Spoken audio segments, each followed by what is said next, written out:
गणेशाय नमः। दोस्तों, आप देख रहे हैं कर्म ज्ञान भक्ति। आज हम देव उठनी एकादशी के बारे में बात करने वाले हैं। जिसने भी इस कथा को सुन ली उससे लक्ष्मी जी प्रसन्न होती है और मोक्ष की प्राप्ति भी होती है। तो चलिए हम सुनते हैं। लेकिन इस कथा को सुनने से पहले मैं आपको एक बात बताना चाहती हूँ कि इस कथा को आधा अधूरा छोड़कर मत जाना, क्योंकि भगवान की कथा को आधा अधूरा छोड़कर जाने से पाप लगता है। तो चलिए हम सुनते हैं। बहुत समय पहले की बात है। पृथ्वी पर एक असुर राजा थे जिनका नाम बलि था। वे प्रहलाद के पौत्र थे और अपने दादा की तरह भगवान विष्णु के परम भक्त थे। राजा बलि न केवल अत्यंत शक्तिशाली थे, बल्कि वे बहुत उदार और धर्मात्मा भी थे। उनके राज्य में प्रजा सुखी और समृद्ध थी और उनकी दानशीलता की कीर्ति तीनों लोकों में फैली हुई थी। उन्होंने अपने तप और बल से इंद्र को परास्त कर स्वर्ग पर भी अधिकार कर लिया था। स्वर्ग से निष्कासित होकर सभी देवता अत्यंत चिंतित और दुखी थे। वे अपनी माता अदिति के साथ सहायता के लिए विष्णु भगवान की शरण में पहुंचे।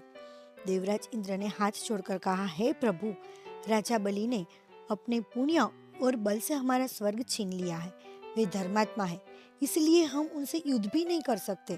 कृपया हमारी सहायता करें। भगवान विष्णु ने मुस्कुराते हुए देवताओं को आश्वासन दिया, मैं जानता हूँ कि बलि मेरा भक्त और एक अच्छा राजा है, इसलिए मैं उसका विनाश नहीं कर सकता। लेकिन सत्ता के अभिमान ने उसकी बुद्धि को घेर लिया है। मैं एक वामन यानी छोटे ब्राह्मण बालक का रूप धारण कर उसकी परीक्षा लूंगा और तुम्हारा कल्याण करूंगा। राजा बलि नर्मदा नदी के तट पर एक विशाल अश्वमेघ यज्ञ का आयोजन कर रहे थे। चारों ओर वेदों की ध्वनि गूंज रही थी और बड़े बड़े ऋषि मुनि उपस्थित थे। उसी समय हाथ में छाता और कमंडल लिए एक छोटे तेजस्वी ब्राह्मण बालक ने यज्ञशाला में प्रवेश किया। उनका तेज देखकर सभी चकित रह गए। राजा बलि ने उस दिव्य बालक को देखते ही आसन से उठकर उनका स्वागत किया। उन्होंने स्वयं अपने हाथों से वामन के चरण धोए और उन्हें ऊंचे आसन पर बिठा दिया। बलि ने हाथ जोड़कर कहा, हे ब्रह्मचारी, आपके आगमन से मेरा यह यज्ञ सफल हो गया। आप जो भी इच्छा हो मुझसे मांग लीजिए, मैं उनसे पूरा करने का वचन देता हूँ। वामन ने बड़ी निम्रता से कहा, हे राजन, मुझे धन दौलत या राज्य नहीं चाहिए। मुझे तो बस अपनी साधना के लिए अपने पैरों से नापकर 3 पग भूमि चाहिए। यह सुनकर राजा बलि हंस पड़े। उन्होंने कहा, बस इतनी छोटी सी मांग? आप चाहे तो पूरा द्वीप मांग सकते हैं, पर जैसी आपकी इच्छा।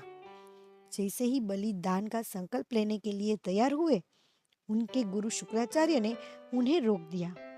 उन्होंने बलि के कान में कुछ कहा, राजन सावधान, यह कोई साधारण बालक नहीं, बल्कि स्वयं भगवान विष्णु है, जो देवताओं की सहायता करने आए हैं। यदि तुम्हें इन्हें 3 पग भूमि दे दी तो तुम अपना सर्वस्व खो दोगे।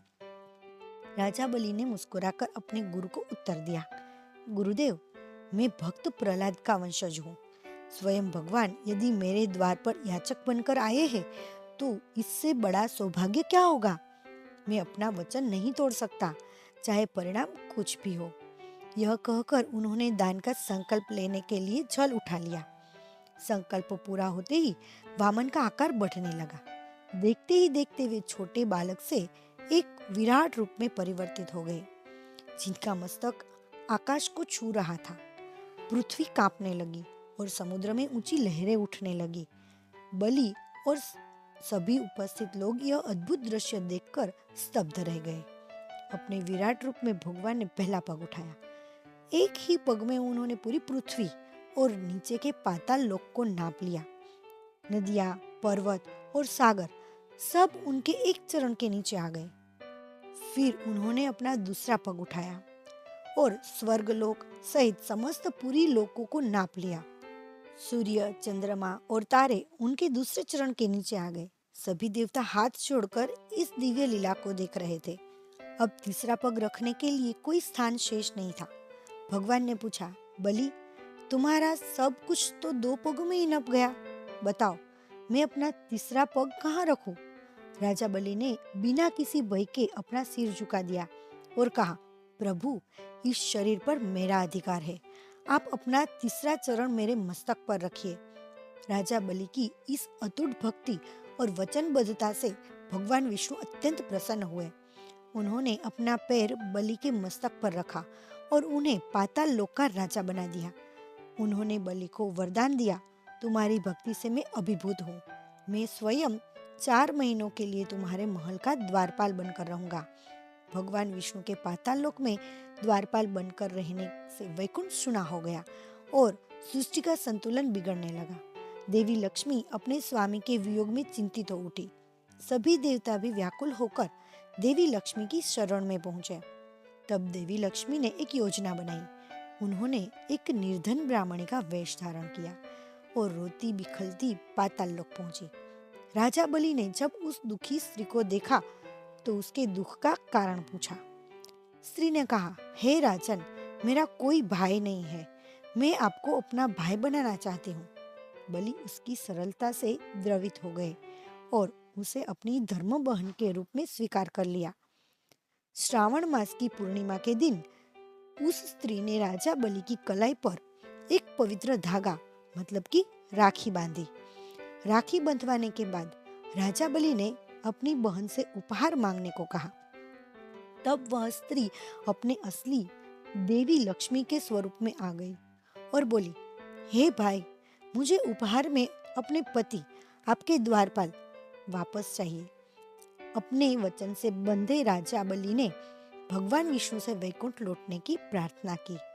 भगवान विष्णु ने बलि को वचन दिया कि वे हर वर्ष 4 माह के लिए पाताल लोक में निवास करेंगे। यह अवधि चतुर्मास कहलाती है, जब भगवान योग निद्रा में रहते हैं। जिस दिन भगवान विष्णु 4 महीने की निद्रा से जागकर वैकुंठ लौटते हैं, उसी दिन को देव उठनी एकादशी के रूप में मनाया जाता है। उसी दिन से सभी शुभ कार्य पुनः आरंभ हो जाते हैं। दोस्तों, आपको एक बात बताना चाहती हूँ कि अगर आपको इस वीडियो की माहिती थोड़ी सी भी उपयोगी लगती है तो आप दूसरों के साथ अवश्य शेयर करिएगा, जिससे उसको भी उपयोगी बने। और आपको इस वीडियो की माहिती कैसी लगी ये हमें कमेंट में ज़रूर बताना। और अगर आपने इस चैनल को सब्सक्राइब नहीं किया है तो सब्सक्राइब कर लेना, क्योंकि मैं कर्म, ज्ञान और भक्ति से जुड़ी बातें लाती रहती हूँ। और नोटिफिकेशन बेल को भी ऑन कर देना, जिससे आपको नई वीडियो की नोटिफिकेशन मिल सके और नई वीडियो आप तुरंत देख सके। यहाँ तक सुनने के लिए धन्यवाद। नई वीडियो, नए ज्ञान, नए कर्म और नई भक्ति की बातों के साथ हम फिर मिलेंगे। तब तक जय श्री कृष्ण।